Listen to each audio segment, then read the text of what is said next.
Welcome back to the channel, guys. As you know, we're working on the 67 blown LS swapped F100. In the previous episode, if you didn't watch it, I'll put a link up above here. We went ahead, blasted the entire frame to the best of our ability, and then we went ahead and welded everything up as far as all of our 4-link brackets, rear shock mounts, and then also I went ahead off camera and welded up these front plates that go inside of the motor.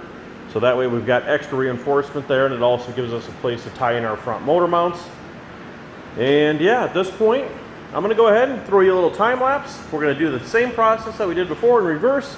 Got to get that Crown Vic front end underneath there, get the frame slid underneath of the truck. Then we'll go ahead and jack it up. That way we can lift the cab up at the same time as we're putting the rear end in. Also went ahead and welded up all my 4-link bars as well. So those are good to go. All right, cue the action.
Well, that wasn't as bad as I thought it was going to be, but I'm not going to lie. It's always better when you have an extra hand with you. Jason's obviously at work today, and I have Fridays off. But here's what we got done in the time lapse. You've seen we got the rear end put back together. No center section, obviously. Just got the axle stubbed in. So you can see we've got all of our bars welded up. They're just finger tight in there for now. So this way we can put the box back down. And then what I want to do is roll this back. Then I need to go over to Scott's, my brother's, and pick up another LS motor, because I believe this is the one that we're actually going to run in here. This is just a 5.3. We're gonna build this one, maybe put some ARP, I say build it. We're gonna put some ARP rod bolts, probably head studs in it, and probably send it, boys. But I wanna go over there and grab a 6-liter that I have sitting there as well, that I was going to put in the twin turbo F100 we had here before, the blue one. If you've been with us, you know which one I'm talking about. And make it a 408 stroker with the Nelson Racing turbos on it. But I need to bring that over here for mock-up so we can start tearing that one apart over there. And then I think what maybe we'll do is just, I don't know. Oh, and we got a tranny. I'll show you that as well. We'll go over and pick that up with that motor. And then maybe start on headers, something. We just got to keep this build going along, guys. So let's, we'll head over there and pick up that motor, maybe drop that one off, pick up the transmission. I'll show you what we got there. And then come back here and we can start on something here. Kind of took a break from the work inside the shop here and went ahead and rolled the death trap out. Still has methanol in it. That's terrible. I know, it's been sitting for a week. So we're going to go ahead and fire it up, make sure everything looks good. Then we got to get this drained. I don't want to send these injectors back out or buy new ones again. So let's go ahead and fire it up, see what we got.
Man, I don't know about you guys, but that gets me pumped every time I start this truck up. I don't know, it's just that feeling in your body just hearing this truck running. Now, in case you're wondering why there is no blower surge, I'll quickly explain. When we had to send out the Holley injectors, which were 160s, sent those off and they checked out to be bad, went ahead and purchased these billet atomizer 160s, and they told me directly that they were going to run richer than the Holleys. And I have not had time to tune the truck anymore. I don't really feel like messing with the tune anymore. I think I've mentioned that before. But you can tell she's definitely frosting over. Now, I know you probably want to see some frost over, but the truck never used to do that, and it ran perfect. And having high cylinder temps when we're doing a burnout, that very well could be the cause of that, because we're definitely seeing some very high temperatures on a few cylinders. Pumping that extra fuel in there is definitely going to do that. Same with running it lean. You know, you could have high temperatures from running too lean as well. So I think we're getting a lot of raw unburnt methanol out the exhaust. And yeah, if you, I'll put the little clip in there if I didn't already. I was up the street, went around. Apparently there's something going on uptown, and yeah, they were all wanting me to do a little burnout. So you could probably hear it off in the distance there. I definitely kind of got on a little bit. Didn't want to lose the crap in the back of the bed. But yeah, we're not going to get the transmission. I think Jason's going to bring that over tomorrow. I'll show you the transmission first before we install it. Jason got a pretty good score there. So we've got that. We'll show you. And then, like I said, we'll get the motor put into the Phoenix, the other F100, and then start on headers or get a third member and get a drive shaft link, something. We need a yoke, though, I think. So get some stuff figured out so we can get it ordered. I want to try and keep these videos rolling for you guys. I'm not sure how many I'll be able to get out a week or, you know, 1 a week, 2 a week. I'm going to try as best as I can. Keep the footage rolling. But yeah, comment down below. I could put a clip like this and starting this truck up every day. I won't do it, but I could repeat the same one. I just love it, guys. So, all right, we'll catch you tomorrow when Jason brings the transmission over. It's now the next day. I went over myself because Jason got tied up doing some other things. I'm in my truck now, and if you can see back there, we have the 6-liter that was in the blue twin turbo truck that we were working on building, and then also have the Power Glide transmission that Jason got a pretty good deal on, I do believe. It's just a stock case. I'll show you that in a minute. Stock case. It's got upgrade like 8 clutches or, you know, whatever, all that fancy crap inside of it. It does have like a steel shield over the main body, and I think he's got another shield, scatter shield for the bottom. So that's in the back now. So when we get back to the shop here, we'll get this unloaded, get it installed into the truck, and then, yeah, like I said, I think we need to start on some headers, maybe something, just to keep progress going on the truck. And then we've got a list of some parts that we kind of put together that we need to get going from the company they order parts from. And we'll have that stuff here for the next video, I believe. All right, we'll catch you back at the shop. So just a quick glimpse here at what we got. Again, this is the 6-liter out of that twin turbo truck. It was a good running motor, but I did leave the valve cover off. And I'm sure, obviously, at this point, it needs pulled apart if it was going to be ran. The reason why I'm not using this, in case anyone is questioning, is because I do have a brand new piston set, rods, 408 stroker crank that was used, and everything to go in this motor that I was going to run with those twin turbos. So I don't want to use this. I'll keep this motor, and then we'll run that 5.3, which I did not get ran over there. And then also, a better look at that Power Glide transmission that Jason picked up. So again, it's got that SFI shield across the top of the transmission, since this is just a stock case. And then I believe, like I said, he's got the lower scatter shield, they call it. So we'll need a turbo 400 torque converter, is what they said. This shaft does look a lot beefier than most of the other ones. And yeah, at this point, I want to get this off, bolt it up to this motor with a couple bolts. Looks like there's a couple laying there on the valley. And then we'll drop that in here. And then what we're going to do is start working on headers, but there's another twist to things. Because this cab is so charred and this windshield frame, the heat didn't help anything, but this definitely was already shot. The heat probably just made it that much worse. And it sucks because we got all this time stuck in floor pans and whatever else we did. You know, we patched inside inside of here, I believe. I put a whole panel in on the inside of the cab to mount all of our controls off of. Windows are all broke. Mirrors are broke. Just everything is just not looking good for us. So, with that being said, if you remember when we were trying to choose another project to work on, there was one out back of my parents' place that was an old pulling truck cab that was just box skins and the cab, and I think the transmission tunnel was missing. That was the only thing. I think we're going to take a second look at that and maybe just use that cab on here. It's got front rear glass, passenger side. It's only missing the drivers. So if I've got to get that, or I got a junkyard that has that, that would save us a lot of time, a lot of effort, because I did clean this one. I power washed inside and out, but underneath the dash where I couldn't get, there is just crud that just keeps falling out. Trying to put a windshield in here is going to be a nightmare. Worst case, we cut the floor pans out and use them on the next one, guys. So I think that's what we're going to do, but at this point I can still use this cab to mock up for our headers since the collector's already on. So let's go ahead, roll the footage, let's get the transmission pull up to the motor, and let's get it dropped in there.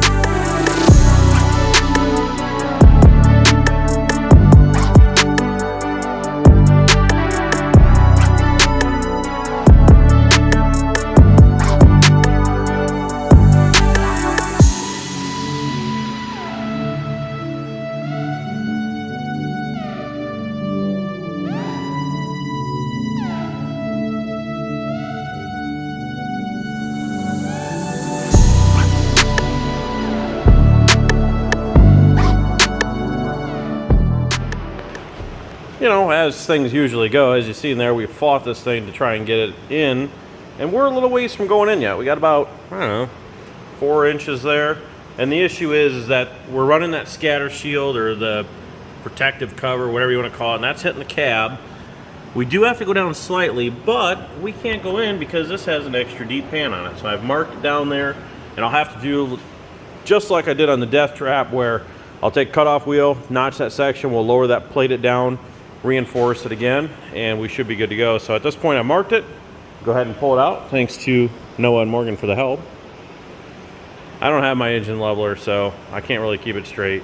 John, I need that back when you're done with it. Attempt number 2. Went ahead and got that cut out. Not sure if I cut down far enough in the front, but I think we didn't have to go down a whole lot. So let's go ahead and I think everybody left me. Morgan? Noah? I might be doing this one on my own, guys. It's hard when that motor's twisted, but I'm gonna give it a shot. I wanna get this in so I can get rolling on something else.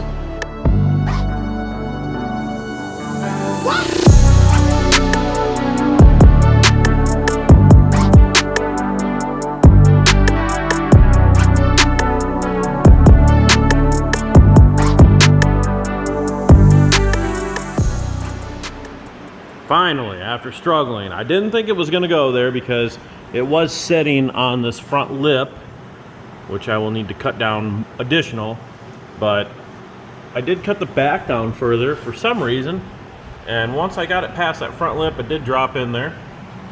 Motor needs to come back slightly, but you can see here that our transmission mount, it's gonna line up, obviously. It's not, there's 2 totally different tail housings, so this should be the correct one.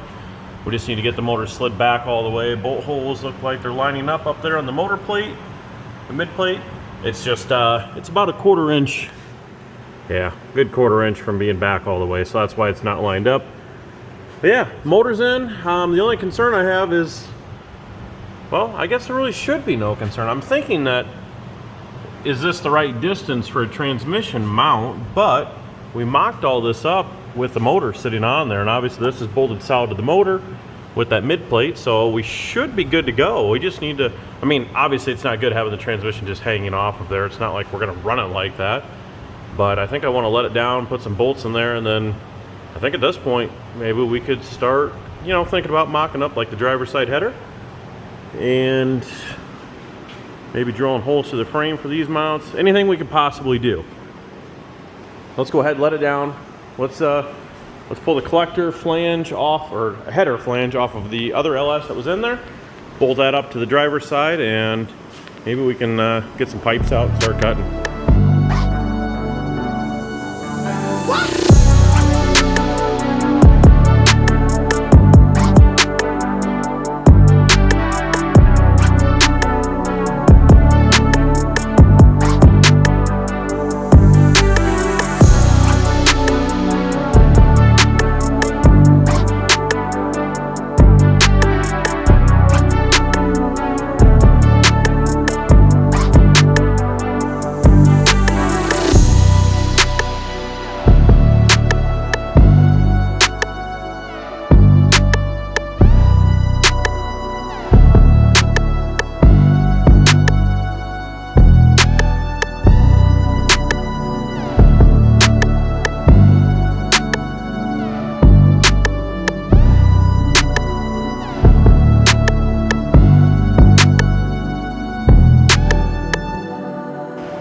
Alright guys, as you see in that time lapse there, pretty stoked about how this turned out. Now you may ask yourself, why did you run this pipe to this part of the collector? You know what, I'm not gonna lie to you, I really don't know. I picked a spot, went with it, and as long as the flow looked good to me, I guess that's where I went to. So give you a better look here. Like we said, we've got our nice collector or header flange up there. I've had to tack a few times, maybe turn some pipe stuff here and there, and again, all these will have to be busted back off, welded individually. For the most part, I was doing really well about keeping my gaps. I see there's a pretty good gap in this one, so I mean, I plan on MIG welding. For some reason, when I turned the welder off the other day, came back out, it went from, I don't know, like 17 volts to like 23. I don't know what the heck the deal was there. Found out that pretty quickly. And then I just tacked these onto the collector. Not really sure what we're going to do here. Maybe get the little tabs and bolt them on. Not really sure there. We'll figure out something there. Now, two tough parts. One, getting that collector onto the passenger side at the same place. And two, trying to make this header on that side look somewhat like this. I am not too worried about it. I'm not going to lie. As long as it looks remotely close.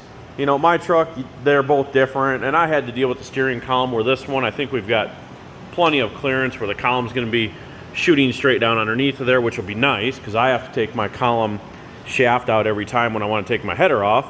And then we should be far enough away from the brake master cylinder here. Get a good shot of that. So I think what I'm going to do, I'm going to wrap this video here. I'm going to work on this other header here. And I don't know, if I put some time lapse, I'll put it in the next video. But I wanted to get you guys this video up. I said it in this video or the last one. Really don't even remember, it's been so long. I've been out here kind of thrashing. Got the cheap little AC unit here trying to keep cool. It's like 90 something degrees out today. Heat index like up in the hundreds. And yeah, I said something about trying to get more videos out each week. And this is the part where, you know, you're thrashing and every night you're coming out here trying to cut this. And I did all this on the chop saw. So, you know, nothing fancy at all. Hold a pipe, run the chop saw down, and what you get is what you get. So there's no way to actually duplicate it 100% on the passenger side. So again, that's why I'm not worried. But I'll get this video posted up. Appreciate each and every one of you guys for coming back and watching the build series for the LS Blown F100.